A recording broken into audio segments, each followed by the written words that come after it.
Good morning sir. Good morning. मैं जानना चाहती हूँ कि हम सिचुएशन को बिल्कुल ऐसे कैसे देखें कि हमें सिचुएशन से बाहर निकलना है। कि मान लो हमारे पास बार बार कोई प्रॉब्लम आ रही है, हम उसे फेस कर रहे हैं, फिर जो आसपास के हमारे सराउंडिंग्स के लोग हैं वो भी टाउंटिंग कर रहे हैं हम पर, नहीं तुमने पहले भी ऐसे किया था, अब फिर तुम फेल हो जाओगे इसमें, तो वहाँ जा करके हम स्टक हो जाते हैं और फिर हमारा कॉन्फिडेंस लूज हो जाता है। हम एग्जैक्टली कहाँ स्टक हो जाते हैं, जिसको आप जो वर्ड यूज कर रहे हो स्टक हो जाते हैं, मतलब आप कह रहे हो कि हम अपनी थिंकिंग में स्टक हो जाते हैं। थिंकिंग में स्टक हो जाते हैं, राइट, कि हम ओवर थिंकिंग में चले जाते हैं। ओवर थिंकिंग, कि हम बैठे बैठे बस सोचते रहते हैं कि ऐसा क्यों हुआ, क्या हुआ, ऐसा नहीं होना चाहिए, कि हमारे में कुछ कमी, ऐसा हो गया तो क्या होगा, वैसा हो गया तो क्या होगा, मैं दोबारा भी ट्राई किया नहीं हुआ तो क्या होगा। हम जानते हैं कि पहले भी ऐसा हुआ था, फिर हमने उसे ओवरकम कर लिया, लेकिन बार बार वही चीज आते आते फिर वही ब्रेन का जो कंफर्ट जोन है हम फिर वहीं स्टक होने लगते हैं। और जिस कंफर्ट जोन की आप बात कर रहे हो वो एक्चुअल में ओवर थिंकिंग वाला जोन है। ओवर थिंकिंग वाला जोन है, मतलब बैठे बैठे बस सोचते रहते हैं जैसी हमारी कंडीशनिंग हुई कर है, कुछ नहीं पाते हैं। करते भी हैं तो थोड़ा सा करना शुरू करते हैं, उसके बाद वापस से वो थॉट्स हमारे ऊपर हावी हो जाते हैं। राइट, यही आप कह रहे हैं। प्रॉब्लम जो है इतनी ज़्यादा, क्योंकि एक्चुअली क्या लाइफ में अगर कुछ अच्छा होता है तो शायद हम प्रॉब्लम से इजीली निकल जाते हैं, बट बैक टू बैक जब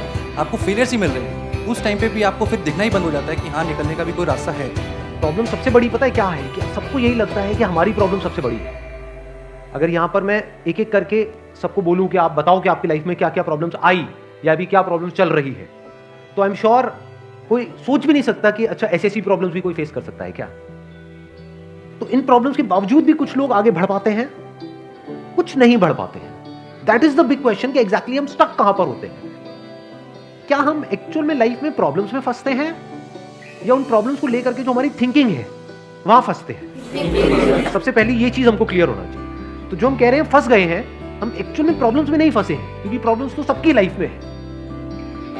हम एक्चुअल में थिंकिंग में फंस जाते हैं। ये पॉइंट सुनने में छोटा लग रहा होगा, but it is a very big point two understand in life, जो 99% लोगों को नहीं समझ में आता। हम क्या समझते हैं कि हम प्रॉब्लम्स में फंस गए, क्योंकि the moment you say that, तो जब तक प्रॉब्लम्स रहेगी तब तक आप फंसे रहोगे। और प्रॉब्लम्स कब तक रहेंगी? लाइफ टाइम, जब तक लाइफ रहेगी।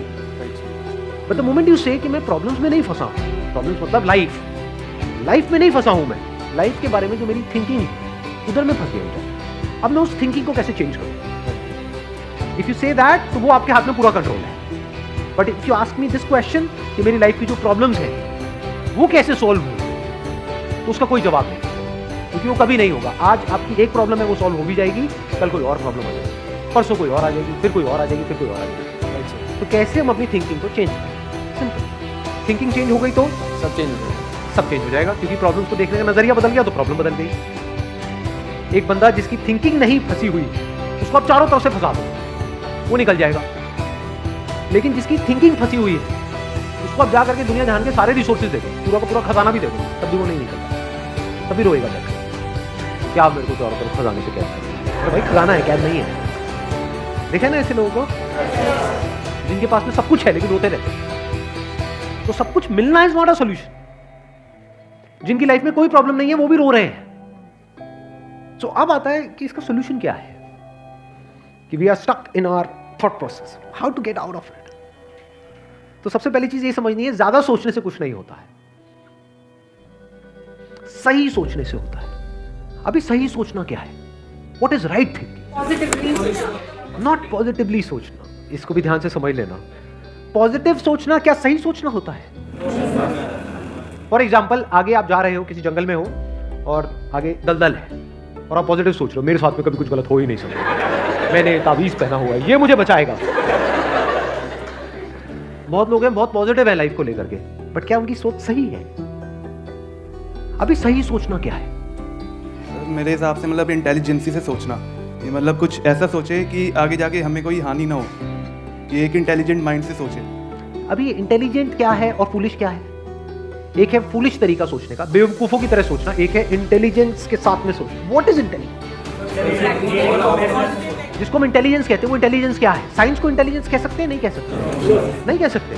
तो किसको कहोगे? सुपरस्टिशंस को इंटेलिजेंस कहोगे? सुपरस्टिशंस मतलब क्या? बिलीफ, कुछ भी मान रखा है उसको पकड़ के बैठे हो, उसके हिसाब से एक्ट करना, उसको इंटेलिजेंस कहोगे? या साइंस जिस तरीके से आगे बढ़ रही है उसको इंटेलिजेंस कहोगे? एग्जैक्ट। तो साइंटिफिक वे ऑफ थिंकिंग समझना पड़ेगा, वो क्या है, उसको अपनी लाइफ में लगाना पड़ेगा, तब आप कह सकते हो आपकी जो थिंकिंग है वो सही है। अब ये साइंटिफिक थिंकिंग मतलब क्या? रियलिटी को एज इट इज देख लेना, दैट इज साइंटिफिक थिंकिंग। यही तो है, और क्या है?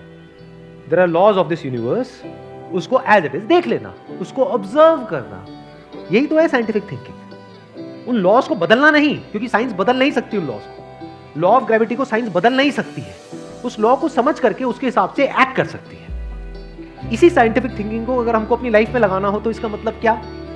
एक थिंकिंग हो सकती है लाइफ से रिलेटेड, जो भी आपके दिमाग में कचरा भरा पड़ा है बचपन से लेकर के आज तक, जैसा आपको समझाया गया है लाइफ के बारे में। किसने समझाया है?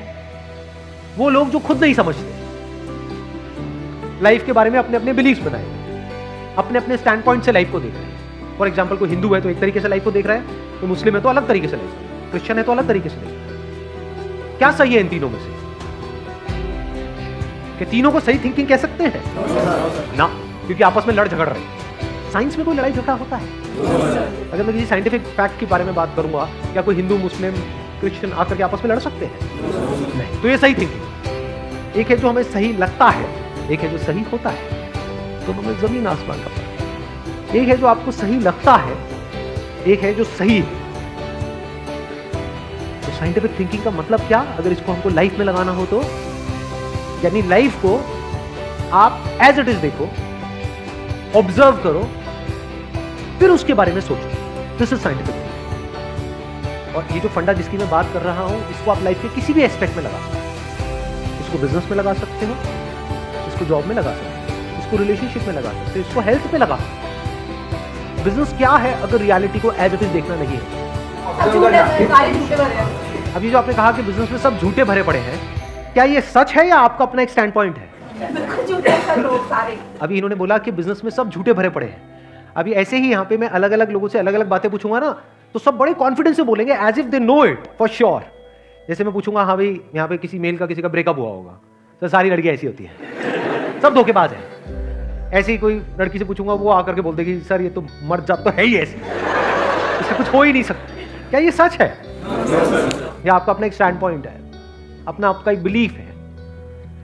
तो ध्यान से समझ लेना, इसका जो सबसे पहला स्टेप है वो है अंदर जो भी कुछ पड़ा हुआ है आपके, जो भी आपने मान रखा है उसको छोड़ दिया। अब आप हल्के फुल्के हो गए, अब एज इट इज देखा लाइफ को, लाइफ को ऑब्जर्व किया as life, not my life. For example anger, क्या एंगर आपका है? बट आप एंगर का सोल्यूशन कैसे निकालते हो? मुझे गुस्सा आता है, मुझे गुस्सा नहीं करना। कभी भी आप एंगर का ऐसे सोल्यूशन निकाल ही नहीं सकते। सिर्फ आपको आता है गुस्सा या सबको आता है? सबको आता है। तो क्या एंगर सिर्फ आपकी प्रॉब्लम है या एंगर एक लाइफ की प्रॉब्लम है? Fear, if you can look at fear, not your fear और माई फियर। फियर डर है ना, वो डर क्या है?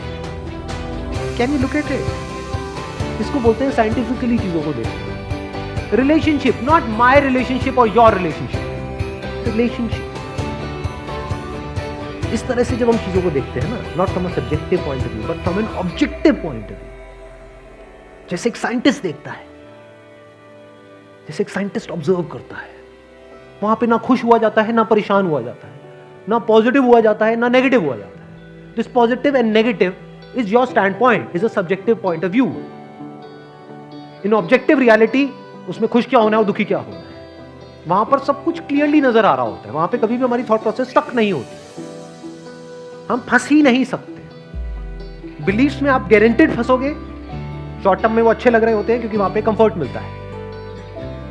जो भी हमने मान रखा है, अगर उसको पकड़ करके हम बैठे रहें और उसमें गोल गोल घूमते रहें तो बड़ा कंफर्ट मिलता है, लेकिन आगे जाकर के वो हमको फंसा देता है, एंटैंगल्ड कर देता है। बट जो रियलिटी है वो धीरे धीरे धीरे धीरे आपको आजाद करती रहती है, जितना आप रियलिटी को समझ जाते हो उस लेवल पर। यानी कि अगर इसको मैं पूरा समअप करूं, जो भी मैंने अब तक कहा है उसको, ये सेशन शुरू कहां से हुआ था? फेलियर से हुआ। एक के बाद एक हमने लाइफ में बहुत सारे फेलियर्स फेस करे हैं।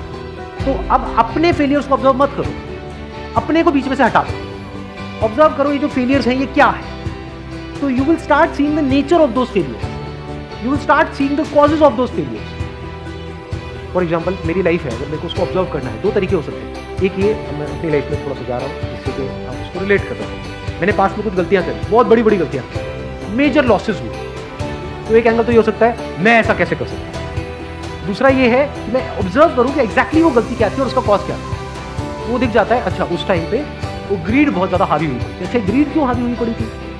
इतना लालच क्यों आया हुआ था कि हाँ ये करना है, ये करना है, ये करना है, ये क्यों आया हुआ था? और ये बचपन से ऐसी कंडीशनिंग हुई, बचपन से घर में यही सारी बातें सुनी। तो इसलिए I was acting out of that information जो मेरे अंदर फीडेड थी, and that was not correct information. वो सारी इंफॉर्मेशन गलत थी, जिसकी वजह से मैंने जल्दी से एक्ट किया, बिना सोचे समझे, बिना सही थिंकिंग के एक्ट कर दिया, उस वजह से जाकर के फंस गया। तो मुझे उस बंदे ने नहीं फंसाया, मैं खुद फंसा अपने लालच की वजह से। तो अब ये क्लियर हो रहा है हम कैसे देखते हैं। तो वंस वी सी दैट, तो अब मैं उससे पूरी तरह से फ्री हो गया, because I understood something which is very basic in life, जिसकी वजह से पूरी की पूरी लाइफ एक अलग ट्रैक पे निकल गई। क्या समझ आया कि कभी भी ग्रीड से एक्ट नहीं करना है। अब इसको हम समझते हैं, कैसे समझते हैं, मॉरल साइंस की बुक से। वो सब बकवास है, ये लालच नहीं होना चाहिए, सबके अंदर लालच भरा पड़ा है, बट लालच हमको कैसे फंसाता है, इसको ऑब्जर्व किया अपनी गलतियों के बेस पर, और फिर समझ आया अच्छा ये होता है। लालच से ग्रोथ नहीं होती है। लालच से आप पैसा कमा सकते हो, बट उसको आप ग्रोथ नहीं कह सकते, क्योंकि आप डिग्रेड हो रहे हो, तो आप एक्चुअल में ग्रो नहीं कर रहे हो। एक्चुअल ग्रोथ में उसको कह सकता हूं जो होलिस्टिक ग्रोथ हो, उसको ग्रोथ बोल सकते हैं। आपने पैसा तो कमा लिया, लेकिन डर में जी रहे हो कि मैंने इतने घपले कर दिए, अगर किसी ने पकड़ा गया तो पता नहीं क्या होगा, क्या फायदा ऐसी लाइफ का, उसको आप ग्रोथ कहोगे? Can you call it growth? ना, तो लालच से ग्रोथ नहीं होती। ये चीजें समझना बारीकी से, step by step, step by step, तो आप गलतियों का पूरा नेचर समझ सकते हैं। The nature of mistakes, the kinds of mistakes, the types of mistakes, और उनके कॉजेस क्या होते हैं।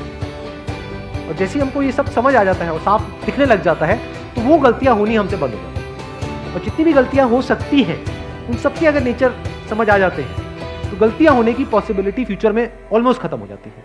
प्लस जब समझ आ गई है उसकी रियलिटी, तो वहां पे ओवर थिंकिंग के लिए जगह नहीं होती है, अपन थिंकिंग में स्टक नहीं होते हैं। Wish you all the very best, thank you so much for coming.